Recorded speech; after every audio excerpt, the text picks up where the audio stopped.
Hello then, I'm Francis Seeley from GlobalNet 21, and this is one of the webinars that we regularly do with GUAC, Give Us a Chance Consortium. And we do quite a lot of webinars on a whole range of different subjects. And what GUAC is about more than anything else, it's about enhancing the life chances of the residents and the tenants in housing associations and social landlords. They do a lot more. I mean, they're about exchanging good practice, passing on information, and lobbying MPs and government. But actually improving life chances, particularly in the areas of employment and startups, is really key to their mission. The problem is it's such a broad mission. How do you actually measure your impact? How do you know you're achieving what you're trying to achieve when you have such a broad objective? Well, GUAC has been working with Mark, and you're going to see Mark in a minute, Mark Wilding, who's from the University of Salford, and he's had a lot of experience in doing social impact research. And GUAC's asked him to do that research to see how effective they are in their mission of improving life chances, and then to evaluate that and see how they can improve on a basis of continuous improvement. So we're going to go to Mark in a minute, and he's going to update us on the work he's been doing and the progress he's been making and what exactly he is doing. But before that, we're going to go to Lindsay, because Lindsay is going to give us some updates on the news of GUAC. GUAC's doing a lot of wonderful things, and they've got a fantastic new website as well. I've looked at it, and it really, really is good and snappy. So it's a great site to go to, and I hope you will to look at it. But anyhow, let's go to Lindsay now, and she'll tell us about the latest news about GUAC and what they're doing. Thanks, Francis. Thank you for the free plug for our website as well, which has been updated by Alan, our IT whiz and web genius. So do have a look at it, guys, if you get a chance. There's loads of good stuff on there. And of course, there is a members secure area now, which you can use your email address to log into securely. So we will start putting more and more information on that, which is for members only. Anyway, I won't take up a lot of time. Just a couple of quick things. This is quite an informal webinar today. I mean, they're always informal with GUAC, but this one is particularly. And it's very much about who's online, the attendees and participants. So we have an hour for this session, but if we don't use the whole hour and everyone's finished with their questions and queries, I'm completely happy with that. So I just wanted to say that. We want this to be a useful sort of interactive session. This is, I mean, we did build this webinar about life chances, defining them, creating them and sharing them. And, you know, I won't blah on about this, but it really does feel like now is the time. You know, if we can't do this and define it and prove our value now, then, you know, when can we? So I think it's really crucial, this research, and of course it forms part of a wider picture of work and of what the sector's doing, but it feels like the right time is now to actually engage with this research and prove the value of housing associations in more than bricks and mortar. So I hope that, well, I'm sure Mark's update today will bring us further along again. We had a really positive members day with Mark and his colleague Katie, who came and presented and did a sort of workshop session, and that really helped to shape and refine the work that we're doing. So it's a very active process, this work. We're not just static participants, which is why I'm hoping our attendees will get involved today, and if you've got questions, ask. So really quick notices. I just wanted to well, wish everyone a happy August, really. Summer's coming and a lot of people will be away on leave already or going on leave, so I hope you have a good time. And I wanted to just quickly park some dates in the diary just for you to consider if you can make them. One is in August, actually. It's Tuesday, the 22nd of August. There is going to be a Housing and Employment Forum meeting. This is now jointly run with GUAC and URSA. It used to be the NHF and URSA, but we've been handed the reins of that by David Orr from the Fed, which is good. So that's happening. It will be in London. I believe St Mungo's have given a venue over for free. If you want the details, just put a note on this webinar or drop me an email. I'll happily send it to you. There's a number of things on the agenda for that forum meeting, one of them being the housing apprenticeship new standards, which I know Mark and Salford will be delivering. So there'll be some stuff on that, and there'll be a general update. It is in London, which doesn't work for everyone. It does alternate between London and Birmingham, so the next one after this will be Birmingham. But if you can make that, it's the 22nd of August. Love to see you there. I'll be there. If you are NHF's annual conference, which is 19, 20, and I think 21 September, we'll be there. GUAC will have a stall. As you go up the escalators, we'll be there waving at anyone who'll wave at us.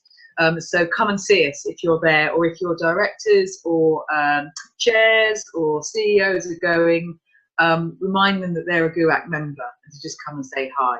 We don't bite, but not often, not before breakfast anyway.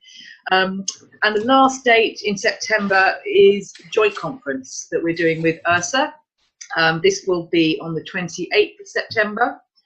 Please look out for notifications on that. We're just doing a draft programme for that day now, and we're also just finalising a venue. I'm hoping we've got a really interesting, exciting venue, but I don't want to jinx it by saying where it is. So, yes, truly going mad in my old age. But keep those dates in mind, and hopefully we'll see you at one or more of those events. So that's it from me. I will now mute and hand over to Mark. Thanks again, Mark, for your time today. Okay, before we go to Mark, let me say what Mark's going to do is he's going to make a presentation. We've got some PowerPoint slides, but Mark, if you can introduce yourself before you go to your slides, tell people who you are, let me know when you want to go to your slides, and I'll put them on for you. So over to you, Mark, and thanks for doing this. Okay, thank you, Francis. Yeah, hello, I'm Mark Wilding, and I'm from the University of Salford, where I am a lecturer in social policy and a researcher at the Sustainable Housing and Urban Studies Unit, or SHUSU, as we're usually known. So, yeah, if you don't mind, Francis, please put the slides up. Okay, I will share my screen now, and we'll see the slides. It's just a bit of a recap, because I'm not sure, you know, who's online today, who was at the previous member day, so I don't want to go over too much of the same ground, but if you do have any questions, please let me know, and I'll be happy to talk further. The title of the research is Proving Value, and it's the impact of housing provider interventions in improving employment and life chances. So it's at the core of what GUAC are doing, and we were really pleased to get involved with this when they approached us about this research.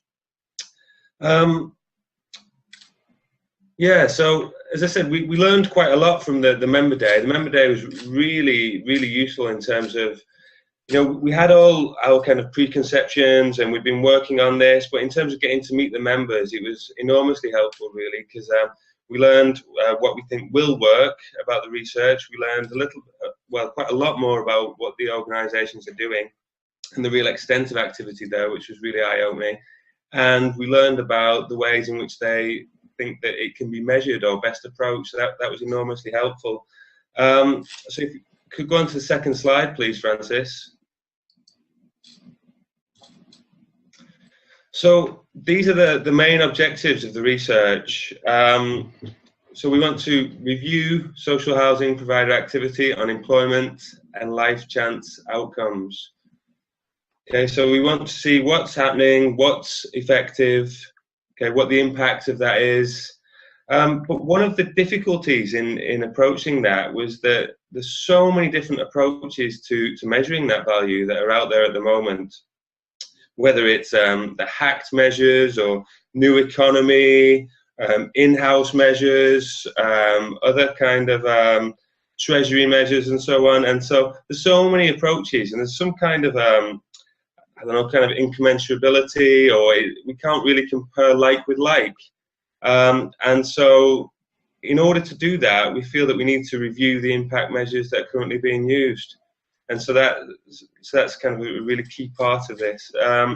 Through reviewing those measures and seeing what we think might be the best way of measuring activity, we can then go and measure the actual activity, and hopefully we can do the third point, which is understand what works and the measures that are used, and then we're going to finally do some comparison through case studies in different areas of the UK. The plan at the moment is to do 4 case studies. So if any of the members today would be interested in getting involved in that, then please let us know.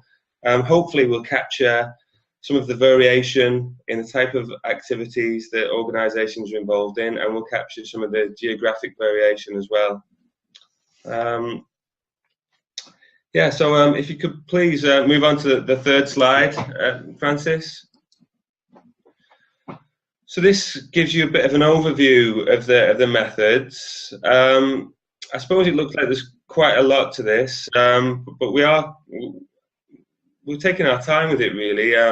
It will be a 12-month project from this May. So we're still at the early stages. We're still doing a desk-based review, and so far that's involved reviewing the tools that organisations use to measure their activity. So whether that's from the Charity Commission, HACT, as I mentioned before, the New Economy cost-benefit analysis measures. We've also looked at the Salford Social Value Toolkit, Learning and Work Institute, looked at these kinds of measures, and we've been doing a desk-based review of those to see what the strengths and weaknesses are, what the similarities and differences are of those approaches. And at the same time, we've put out a call for evidence among the GUAC membership in order to see the actual activity that they're involved in. And following the member day, we started to get quite a few emails from the memberships, which is fantastic. So thank you for those, and please do keep them coming. And between those two activities, we're starting to get a real picture now. One, of what the organisations are doing, and secondly, how they measure it. So that's really helping us to develop the further stages of the research. At the moment as well, we also have an ethical approval application in with the university. It's currently being reviewed to make sure that, that everything we're doing is safe and isn't going to do any harm. Obviously, we're going to respect the confidentiality of the information. Things will be anonymised as much as possible, you know, so we can reassure members that that would like to provide information to us that we will treat the data with appropriate care.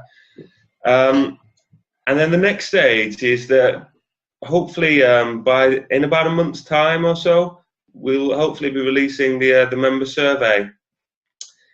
We went with a draft of that to the member day, and that was it was a steep learning curve, to be honest.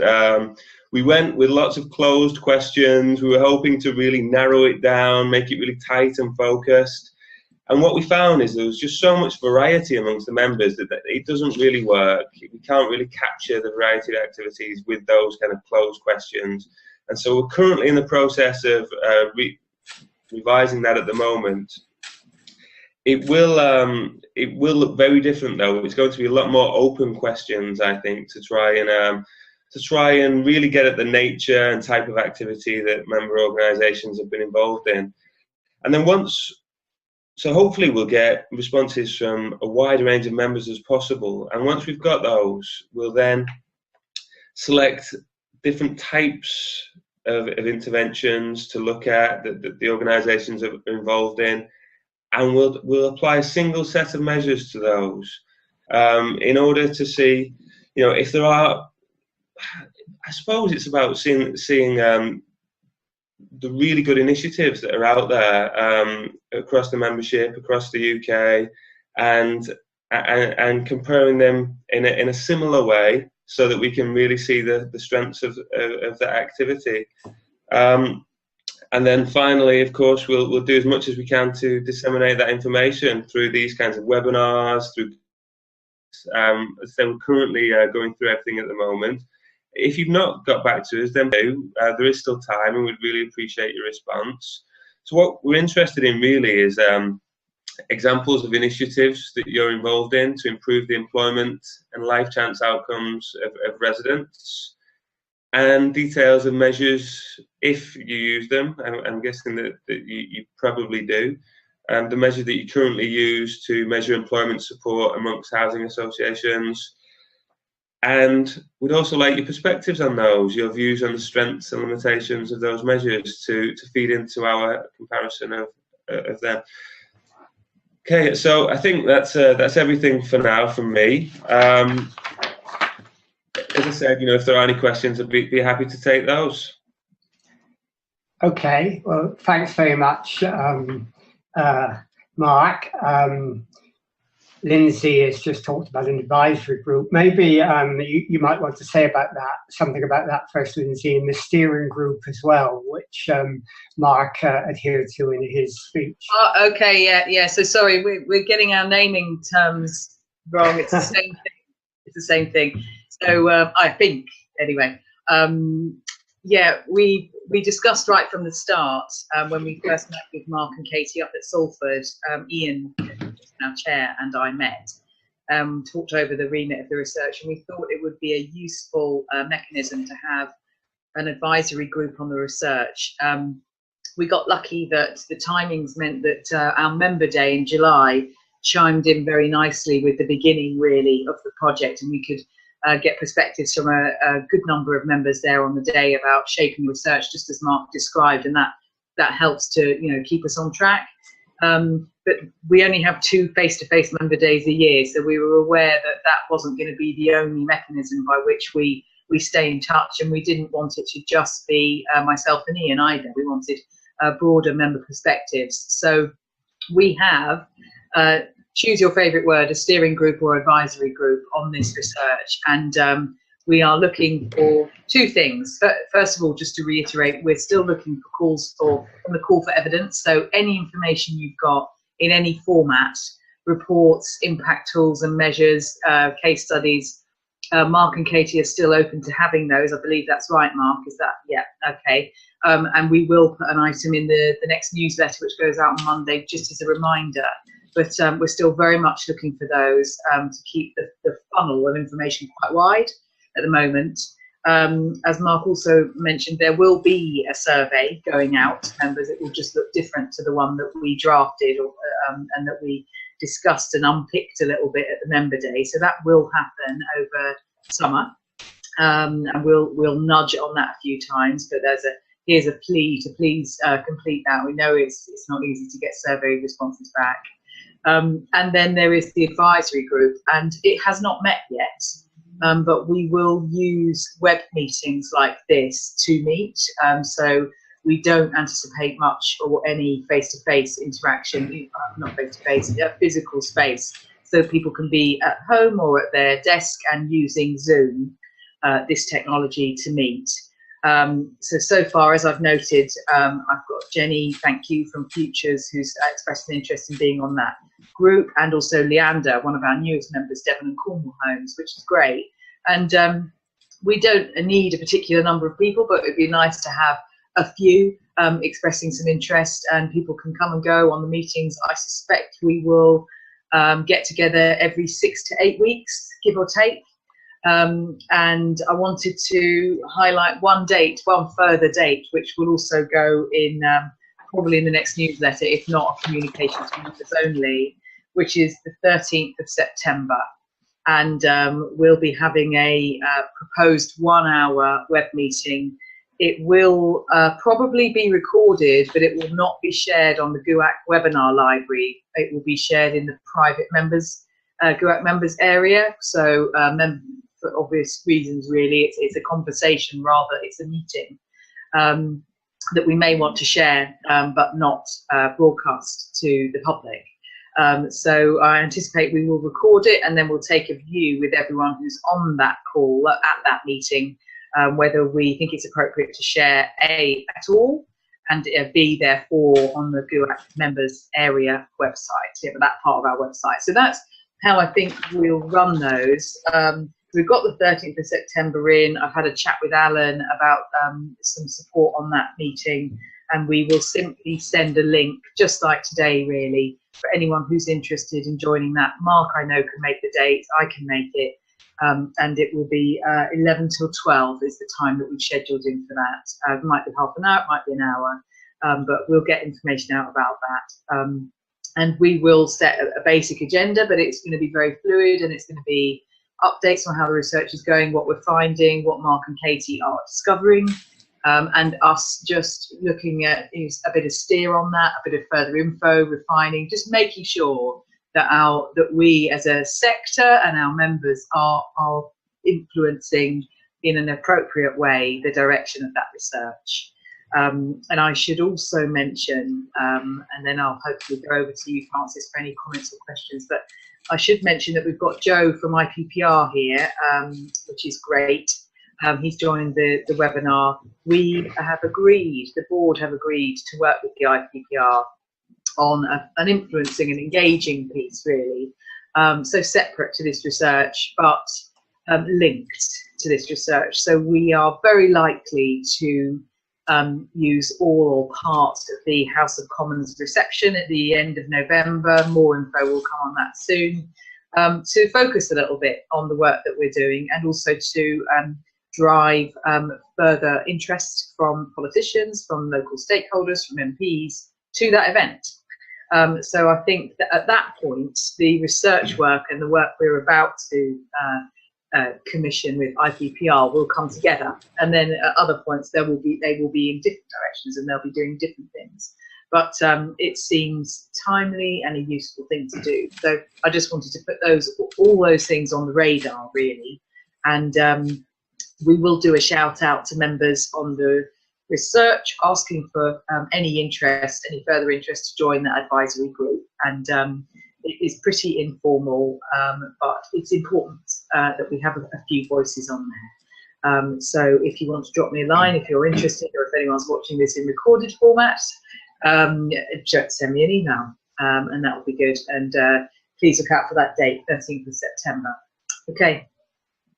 Okay. Please, I mean, if anyone has got questions or comments, please type them in, and we'll put them to Lindsay or to Mark.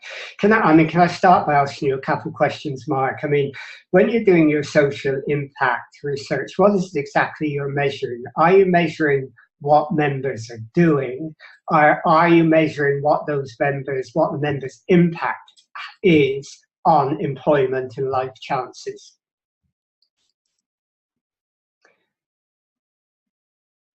Yeah, you're mute. I'll have to unmute you.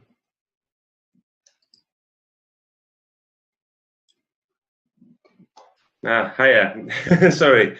Yeah, we'll be doing both of those things, Francis. As I say, we want to see exactly what they're doing. When we came to this, we thought that perhaps initially we were thinking there might be three broad kinds of activity. We're thinking that there's probably just employment support activity that is just from only in relation to employment. And there's activity that's in relation to employment and housing combined, and then activity in relation to employment, housing, and broader third sector support as well. We appreciate that there's probably much more variety than that as well. So we want to see exactly what's going on, exactly what the organisations are doing and how they're trying to do it. But we also want to know exactly how they're measuring it. We want to see, what they think that the impact is, and the impact that's arising from those measures. Of course, I realise, that some organisations may feel a little bit sensitive about sharing some of that data, which is absolutely fine. As I have been trying to reassure people, though, that we're treating all the data with the strictest confidence. But really, we're trying to. Once we've got this information, then we're hoping that we're just going to apply a consistent set of measures across the activities, and then that way that we can really kind of get to the bottom of what we think, together with the discussions with the GUAC and the advisory group. What we think seems to be the best way of approaching this in terms of measuring it, but what also seems to be a really good way of having an impact as well. And hopefully we can all learn from that, and that will influence organisations' activities going forward. Okay, I mean, John is asking the question, and Lindsay thought you might want to give some advice on this, Mark, and that is, he's saying, are there any particular skills you need to be on the advisor group? He mentions, for example, employment and training officers that might be useful, or a data person from a housing association maybe. What are the sort of skills that you would find useful? Yeah, I think, I mean, in principle, we want to be really open about this, and we want, you know, if people want to be involved, and that's our starting point. But of course, if there are people who have, you know, good knowledge of the data within their organisations, or how that's collected, or they've got good, excuse me, if they've got good access to that, that'd be enormously helpful. And likewise for the actual content of the employment support activities that they're engaged in as well. You know, either one of those or a combination of those would be enormously helpful. So you might be actually looking at even engagement officers who work with young people particularly, or even if they work with a group of volunteers who work with young people to get them back in employment. Are those the sort of skills that you would be interested in as well? I think so, Francis. Yeah, it'd be really good to hear those perspectives. We don't. My view on this is we don't want this just to be a top-down piece, you know, where we're getting kind of a really senior people's views. If we can find out, you know, from people who are actually involved in delivering that, we can get their perspectives and get the really rich information about how they're going about their activity, then I think that would be really helpful. I'd like to ask Lindsay's views about that as well. Yeah, okay. Thanks, Mark. I agree with that. I think it would be, and John's examples are good ones. Employment and training officer, i.e. the front line, people actually delivering some employment support and work in our residencies, communities, and data people are going to be useful as well. So they are both two good examples. And thinking aloud, really, I'm wondering whether at that first meeting we could think about some expert witnesses really that we would like to call on to join that group, maybe to join the group permanently, or indeed to just be invited to come into one or other sessions as we set those up in the diary. And I would also expect us to agree diary dates for the duration of the research project at that first web meeting on the 13th of September, so that we can give notice to people to come and join us and give a particular perspective on the work they're doing, reality checks for us on what we're finding out, a bit of scrutiny for us, I think would be great.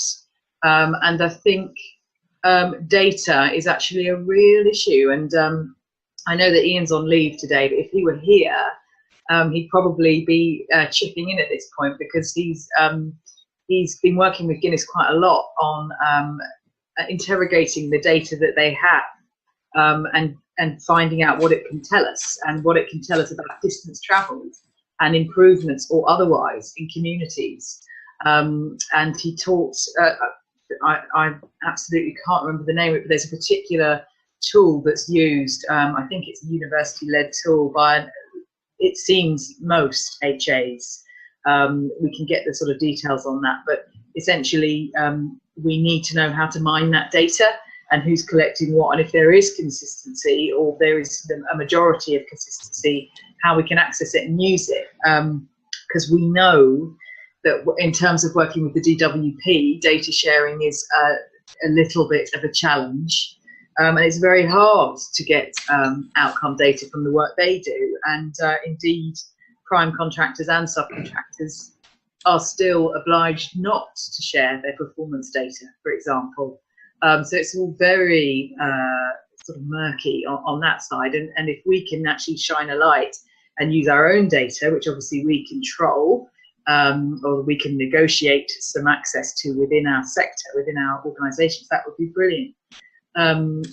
One completely random additional thought I meant to say, in terms of the DWP and this research, they are engaged with it and they are interested in what we're doing, and we are due to meet them again via the web, I think. Mark and I and Ian will be meeting some contacts from the Work and Health Unit sometime in August, I hope, and we will just appraise them of what we've done so far on this research and find out from them what they're doing around impact research and analysis on the eve of final commissioning decisions for the Work and Health Programme, for example, but also what they do in terms of JCP commissioning, etc. So the dynamic purchasing system and the flexible support funding, which is used at JCP to support individuals who need any number of interventions and types of support, and how they measure the impact of that. So we will bring that perspective in, and indeed they could be invited perhaps to join one of our advisory group meetings down the line, you know, to hear from us or to input their own views. So I think we could have some really interesting contributors and guest speakers, expert witnesses, and maybe we could flesh some of that out and get a wish list of people to invite at that meeting on the 13th of September. Okay, well, that's a pretty extensive answer from both Lindsay and Mark to your question, John. So if you have any other points you want to raise, please bring them up, or any follow-up from that, that would be great. How important, Mark, as well, is the collection of case study material for what you do, and how will you go about getting case study material? Yeah, so I mean, the case studies is really important because that's at the stage when we bring the two elements together. It will only be at that stage when we apply the consistent measures and we can get the real depth for the study. And we'll be using a variety of measures for those. So we'll be working hopefully with the data people in the organisations to be able to get access to data. But also we'll be doing interviews as well with people at various levels, whether, you know, it's senior executives or board members, but also tenants, to get their perspectives on it too. And hopefully through those mixed methods, we'll really be able to get a robust set of data that will highlight the positive work that's going on and prove its value. Okay, so you're obviously going to encourage people to send in case studies, and you'll be sending out, as part of your survey, an interest in getting those case studies. So when you've done your impact, your research, your social impact research, will you also come out with a series of recommendations as well? Yeah, I mean, absolutely. I think that's at the heart of what this is about. You know, from the beginning, when we've been speaking to Lindsay and Ian, they've been really kind of clear that we want to really learn something from this. And so the way I see it is that recommendations would be absolutely central. So hopefully that can be passed on to the organisations. And you know, Ian has been. As Lindsay was saying, he's really kind of into the data, the way that it's being collected and interrogating that.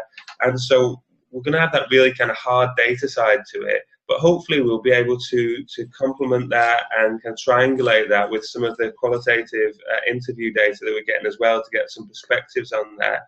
And using those together and seeing the whole variety of activities, the way that they're measured, then we will make some recommendations. My impression from the member day was that, you know, organisations are doing a lot of really good work, and they're using you know a few different types of measurement tools, but they did seem to be open to to hearing suggestions about things they could be doing differently, as well as in particular in the way that they measure that, the way that they measure the kind of economic and social value of the work. Okay, and you also mentioned the importance of dissemination in your presentation. And what guidance would you give on dissemination? Is that something you're going to wait for your report? Is that something you're thinking about now? We talked about webinars, we talked about the website, but how would you get this broadly around to people? And is that something that you're used to doing in social impact reports and research? So do you mean basically you just like to know a little bit more about how we'll disseminate the findings? Is that right, Francis? Yeah. Well, I think as we're seeing from working with Lindsay and GUAC on this, you all seem to be really open to kind of sharing information, to working together. So I think it's we will be having these webinars, be sharing information that way. As Lindsay said, we'll be working with the advisory group that will be going on to the GUAC website, so we'll be able to share some information as we're going along. I think one of the first big things that we'll be aiming at in terms of dissemination will be the event in Parliament that Lindsay mentioned earlier. And we're hoping that we'll be able to present some kind of interim findings at that point. And then after that, we'll be kind of heading towards the main report. And yeah, we're absolutely used to, as well as doing those kinds of reports, present it at an academic conference. I know Ian's mentioned the URSA conference. So we've got all these things in mind, as well as hopefully academic papers down the line as well. Does that answer the question, Francis? Yeah, no, that's fine. No, that I mean, obviously you would develop that as well as the project goes along, and you discuss that with Lindsay and others in GUAC. John is saying that he thinks it's really, really important you have housing association employment service and projects involved, because they're a key part of this. And Lindsay's saying, she would defer to John and others who will give advice on that, and that's part of the advisory process. But John's asking whether you have got any more thinking behind how you will involve these people, how you go about doing that. Mark, have you got any thoughts on that? This is through the advisory group, is it? I assume it's through the advisory group, but it may be in terms of your own dissemination when you contact housing associations as well. Right, I see. Okay, I mean, I think there's multiple ways really that people can be involved. I think Lindsay will probably have a better idea than me on the way that the actual advisory group will operate.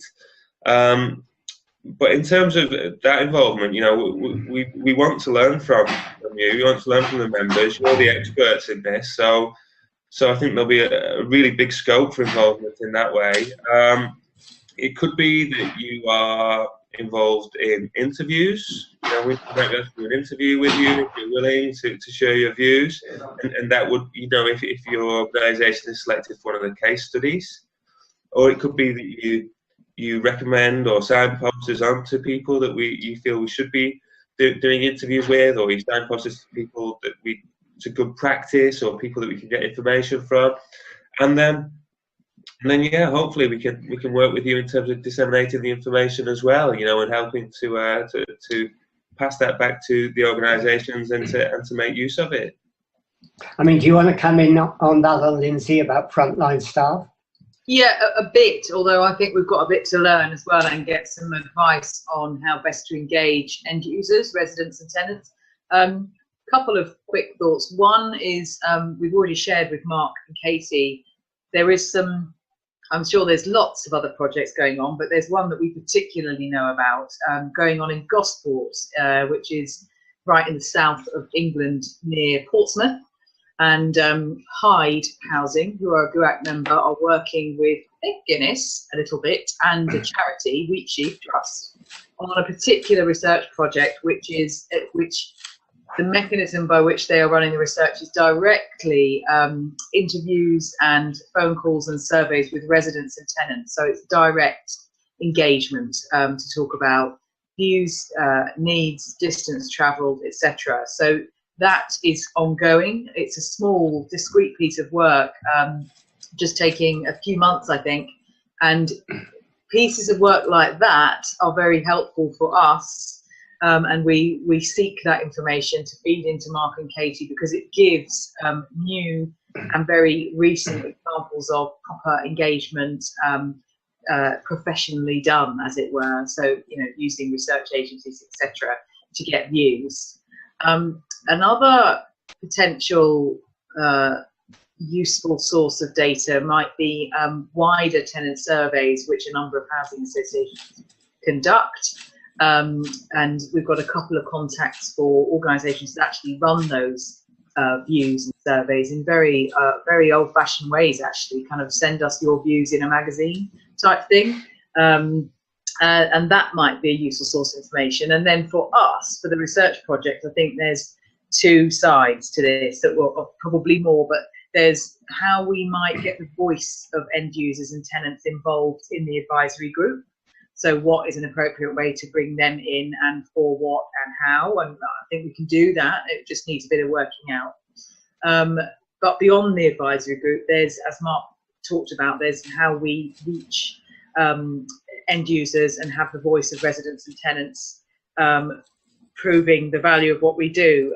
Because as John has said, if we don't get there, then we've kind of got nowhere with the research, and we disappear into a sort of academic ivory tower, never to be seen again. And that's not what we want. So we do need to make sure that as part of the research, as that gets refined and we get to case studies with Mark and Katie, that there is room for interviews or for direct contact, be that phone, face-to-face or whatever, with a decent number of users of the service. So I think that's in mind with Mark and Katie, so I think that will happen. And how we do that on the advisory group, I'm open to expert views on how we do that. It's not my area of expertise, but we can do it. I'm sure we can do it.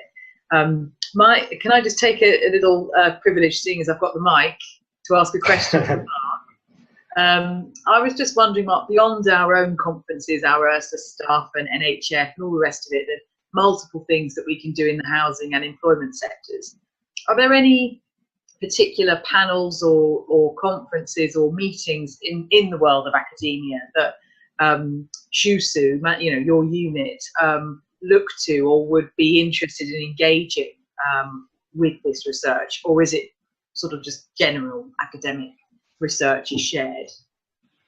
I think that the people would be really keen to be, to engage in this kind of research.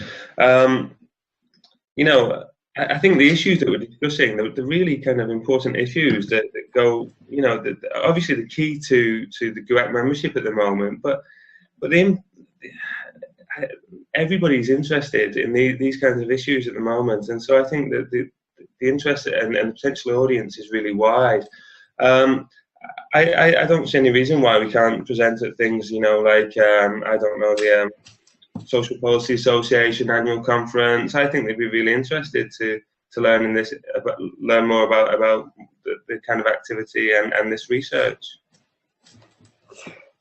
Okay, is that fine, Lindsay? You're happy with that? Yep, there's a nod there. That's good. Okay, so Lindsay, can I ask you, as we're sort of coming close to the end and there are no more questions coming up, seems to me that you have two objectives in this, and your previous comments was very, very interesting, because you have the objective, am I right in saying, that the social impact research will show how you can help housing associations to engage in employment activities in a more effective way, which is one thing. But you've also said something really interesting, that by having the advisory committee and by having this project, it's going to help you have new channels of communication to a whole sorts of people. And so it's not just a pilot on social impact, it's a pilot on your own communication channels, which will help things to improve enormously. Yeah, that's fair. That's a fair point. Nicely made, Francis. Yeah, I think it is. For us, for me, for GUAC, it certainly is. For housing associations, it's probably familiar territory. Okay. Well, I mean, that sounds interesting, and that makes it a sort of a double advantage project, because you're getting a lot out of it, both for the housing associations and for yourself, and it's, I think, going to work really, really well. Right, there are no more questions. I mean, do you want to say anything else further, Mark, or are you happy with that? I think for now, for me, I'm quite happy with that. Of course, if there is anything, then please feel free to get in touch. I know that that you should have received our call for evidence, so you will have either my contact details or my colleague Katie's. And if you would like to send anything, please do. Or if you would like any further information, then please get in touch with either ourselves or with Lindsay. Okay, and Lindsay, do you have anything you want to say finally? Not really, that's it. We will ask members again for evidence and information. We'll do that in the next newsletter. We will highlight the 13th of September advisory group meeting there and seek a few more members of that. And very useful food for thought in terms of how we make that group, and also what it covers and who we invite to that. So thanks, John, for those comments particularly. So that's me done. Okay, well, thank you everyone. Thank you, Mark, for that, and good luck on what you're doing. It sounds a really worthwhile and ambitious project, which I think will have a lot of benefits, which is great. And thanks, Lindsay, as well. And I'm sure the advisory committee will help a lot, and I hope members will, get involved in that and provide the right sort of skills and the right sort of people for that. Anyhow, this webinar now is being recorded, so those who want to watch it again can. Those who want to watch it and are not on here will find out about it. It will go on this wonderful new website. It's got a separate page on a web library, which is very good, that Alan set up in a really, really good way. So you can follow all the webinars that have been done and that we're doing, and they're there for posterity. So that's great. So thank you, everyone, and thank you, John, for your questions. Those are great. And we'll see you at the next webinar, which I think there won't be one in August. August is always a dead month for everyone. There'll be one at the end of September, and then there's the meeting in September as well. So thank you all for joining, and we'll end this webinar now. So thank you, everyone.